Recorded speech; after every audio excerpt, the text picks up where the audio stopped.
Hello everyone, today I'll show you how to change your ship skin in Destiny 2.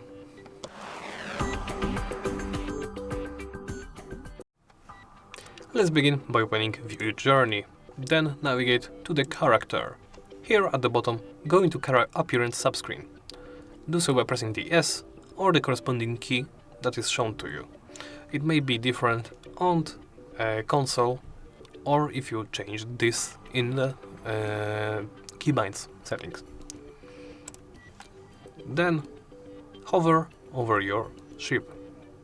Go into Details, and right here you can change the skin. It is not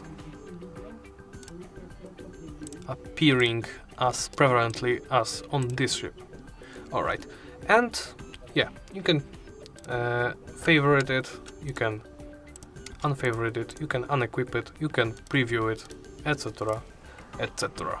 And that's about it. Thank you for watching, and please remember to like, comment and subscribe.